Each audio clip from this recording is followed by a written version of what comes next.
할렐루야. 오늘 새벽 말씀 함께 나누도록 하겠습니다. 예레미야 50장 21절에서 32절까지의 말씀입니다.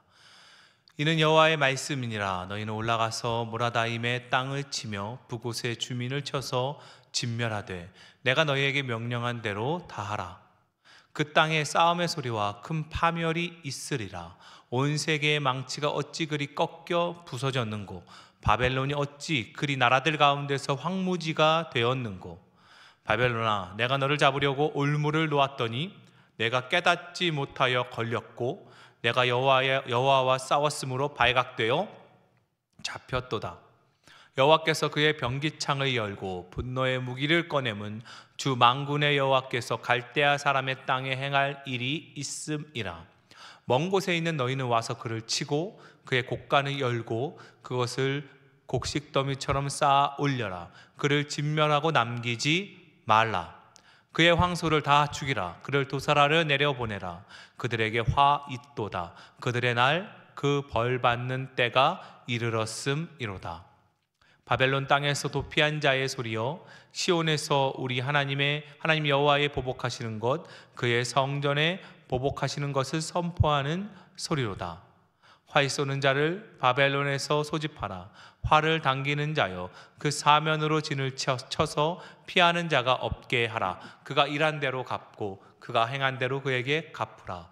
그가 이스라엘의 거룩한 자 여호와를 향하여 교만하였음이라.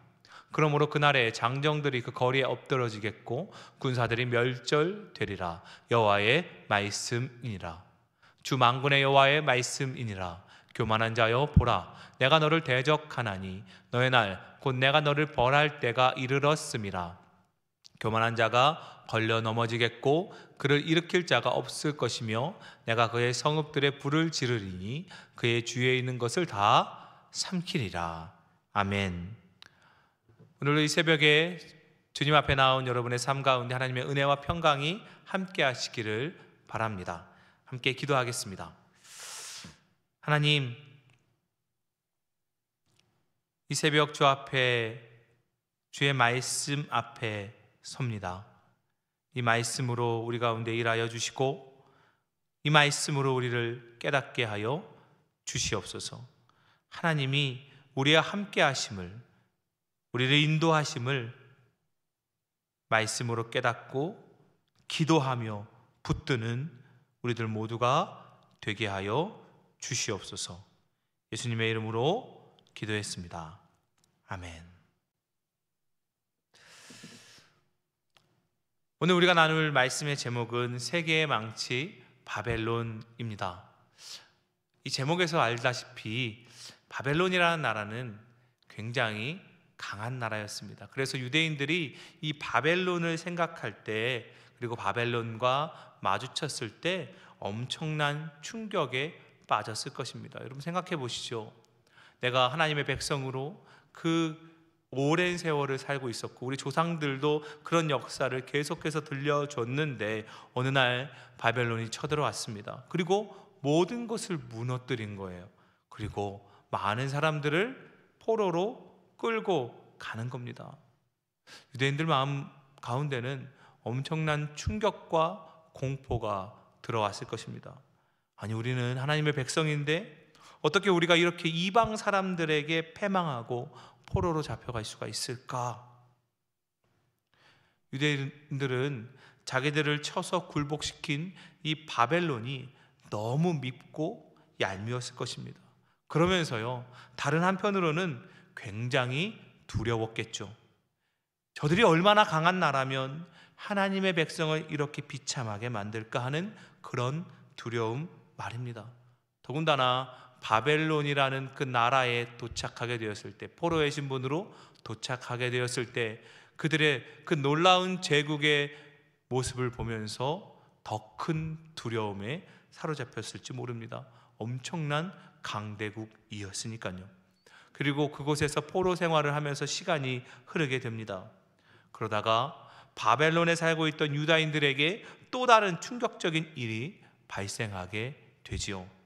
그토록 강력해 보였던, 그래서 미워하면서도 두려워할 수밖에 없었던 그 바벨론이 무너지는 것입니다. 오늘 우리가 나누는 예레미야 50장 본문은 바로 이 바벨론의 패망을 예언하고 있습니다. 온 주변 나라를 다 쳐부수고 다 무너뜨리면서 세계의 망치로 불렸던 그 바벨론이 무너지고 있다는 것이죠. 이 예언은 유대인들에게 있어서 예루살렘의 패망만큼이나, 아니 그보다 더 믿기 힘든 그런 예언이었을지 모릅니다. 하나님의 도성을 무너뜨릴 정도로 강력했던 그 망치 바벨론, 하나님이 세계의 망치로 삼아서 휘두르셨던 그 바벨론이 무너진다?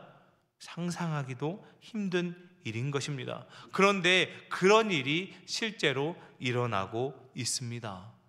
느부갓네살 왕 이후에 그 바벨론은 후계가 제대로 이어지지 않고요, 통치도 안정적으로 이루어지지 않습니다. 결국 페르시아 고레스 왕에 의해서 함락당하고 역사에서 지워지게 됩니다. 이 사건, 그리고 예언자의 입을 통해 이 사건 너머에서 일하고 계신 하나님에 대한 통찰이 있지요. 하나님이 이 세상을 다스리시는 그 일에 대한 통찰이 있습니다. 이것은 우리에게 귀한 가르침을 주는데요, 그 첫 번째는 이런 것입니다. 두려워할 것과 두려워하지 않을 것. 우리는요, 눈 앞에 있는 것을 두려워합니다. 보통은 다 그렇죠. 그래서 내 눈앞에 보이는 힘이 센 사람을 두려워하고 많이 가진 사람을 어려워합니다. 사마천이라는 중국 사람이 이런 말을 했다고 하죠. 사람은 자기보다 10배가 많으면 그를 헐뜯고 질투한대요. 그러다가 100배가 많은 사람이 있으면 그를 두려워한다고 합니다. 1000배가 많으면 어떻게 될까요? 스스로 그의 심부름꾼이 되고자 한답니다. 10,000배가 많으면 그의 노예가 된다, 이런 말을 했습니다. 여러분 어떤가요? 여러분 진짜 그렇게 느끼십니까? 아마 이와 똑같지는 않아도 우리 세상의 모습이 이렇게 비슷하게는 흘러가는 것 같습니다.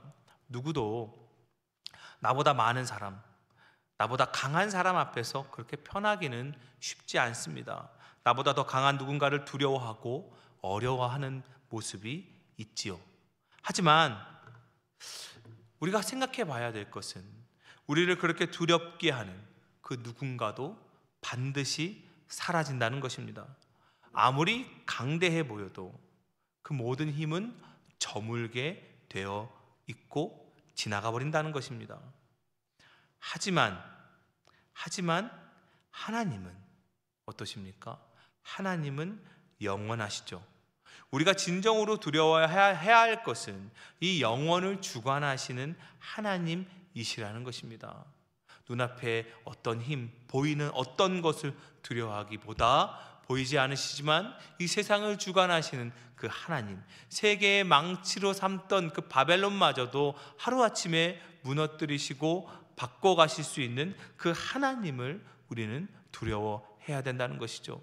그런데 이 두려워해야 된다라는 말도 우리가 다시 한번 묵상해 봐야 될 것 같아요. 두려움이라는 것은 기준을 삼는 것을 말합니다. 공포에 사로잡혀 하나님을 두려워하라, 이런 것은요, 공포에 사로잡혀서 하나님을 바라보라 라는 말이 아니라 기준을 삼으라는 거예요.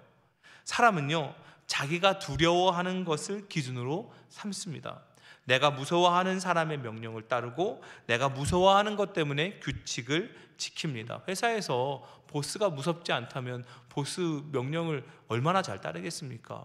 우리가 운전할 때 교통법규를 잘 지키는 거, 티켓 끊는 게 걱정되고 어떤 벌칙을 받을까 두렵기 때문이죠.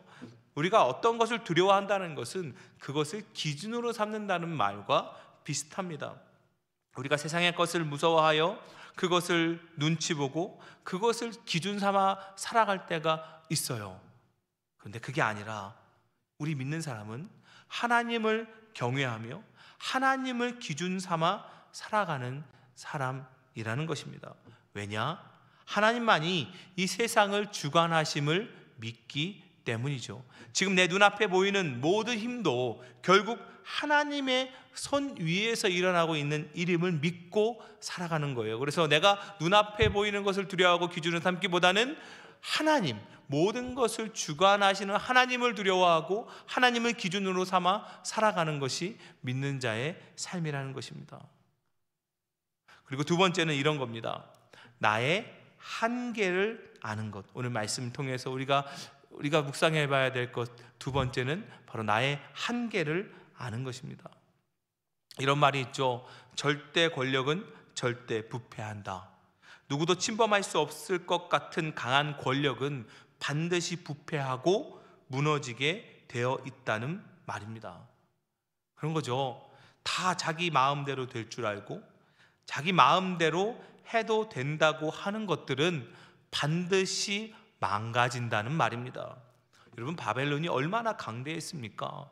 주변 나라를 막 쳐들어가서 다 약탈하고 무너뜨리고 사람들을 막 데리고 갔습니다. 그게 계속 반복되니까 그래도 되는 줄 알고 그렇게 해도 된다고 생각했을 것입니다. 그러나 그들이 어떻게 됩니까? 그들도 허망하게 무너지고 있어요. 페르시아라는 새로운 강자 앞에 패망하고 있습니다. 하나님은 이렇게 말씀하세요. 교만함을 치시겠다 말씀하십니다. 그 교만함으로 인해서 넘어진다라고 말씀하십니다. 여러분, 교만함은 반드시 무너지게 되어 있습니다. 인간은 하나님이 아니거든요. 교만함이 무엇입니까? 나는 이게 있으니까 이렇게 해도 돼. 나는 이런 위치에 있으니까 저렇게 해도 돼. 그렇게 할 수 있고 해도 돼. 라는 태도가 교만이잖아요. 내 마음대로 다 해도 되고 할 수 있다. 그런데 이것은요, 우리 인간의 영역이 아니잖아요. 하나님만이 그렇게 하실 수 있죠. 하나님만이 그 뜻대로 모든 것을 행할 수 있지, 우리 인간이 뭐라고 내 마음대로 다 해도 되고 할 수 있다라고 말할 수 있겠습니까? 그런 것은 없어요. 교만해도 되는 사람은 없다는 말입니다. 그러니 우리는 자신이 가진 권한과 권리를 확대 해석해서는 안 될 것입니다. 내가 여기 있으니까 이렇게 해도 돼. 내가 이런 위치에 있으니까 이렇게 해도 돼. 이런 생각이 건강한 생각이 아니라는 것입니다. 이런 교만은 믿는 사람이 가져야 할 태도가 아니라는 것이죠. 물론 자기의 권리, 자기가 가지고 있는 권리에 대한 주장은 할 수 있습니다. 그러나 이것을 확대 해석해서는 안 된다는 것입니다. 갑질, 이런 거요.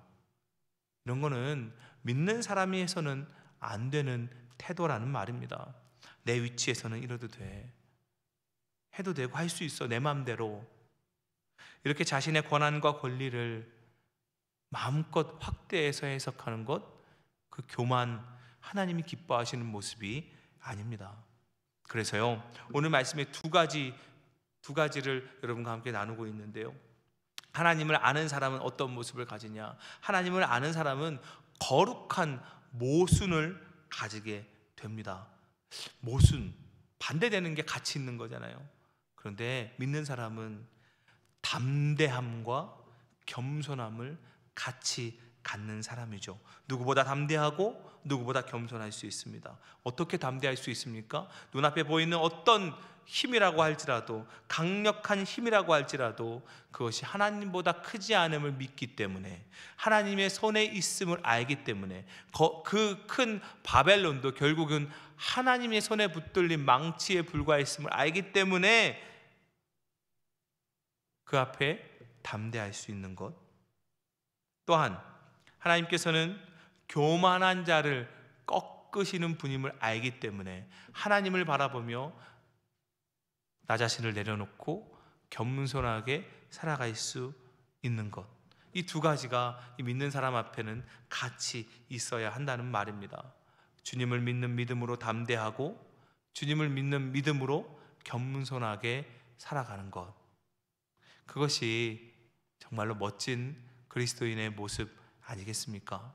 저와 여러분이 오늘 말씀을 묵상하면서 이런 담대함과 겸손함을 품게 되기를, 그것을 위해 기도하게 되기를 간절히 소망합니다. 기도하겠습니다. 사랑의 하나님,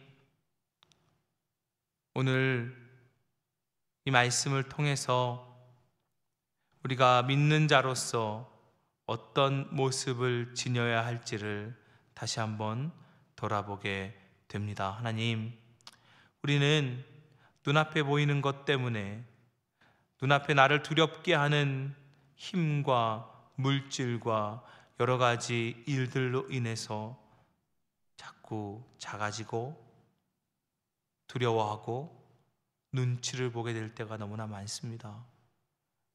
그러나 주님, 우리에게 믿음을 더하여 주시옵소서. 이 세상을 주관하시는 분이 과연 누구신지를 바라볼 수 있는 믿음을 더하여 주시옵소서. 우리를 세우시는 분이 누구이신지를 바라볼 수 있는 믿음을 허락하여 주시옵소서. 그리하여 이 세상을 담대하게 살아갈 수 있는 우리들 모두가 되게 하여 주시옵소서. 또한 하나님, 우리로 하여금 하나님의 크심을 바라보면서 우리의 자금 역시 볼 수 있게 하여 주시옵소서. 내가 가진 조그만 것을 가지고 그것이 전부인 양, 그것이 어마어마한 것이 되는 양 우쭐대며 교만하게 살지 않게 하여 주시옵소서. 이 역시 하나님이 바람 부시면 다 날아가 버릴 수 있음을 고백하고 내게 주신 것에 감사하며 또한 겸손하게 하나님을 바라보며 이 땅을 살아가는 우리들 모두가 되게 하여 주시옵소서. 그렇게 담대함과 겸손함으로 믿음의 길을 걸어가는 우리들 모두가 또 오늘 하루의 삶이 될 수 있도록 역사하여 주시옵소서. 예수님의 이름으로 기도했습니다. 아멘.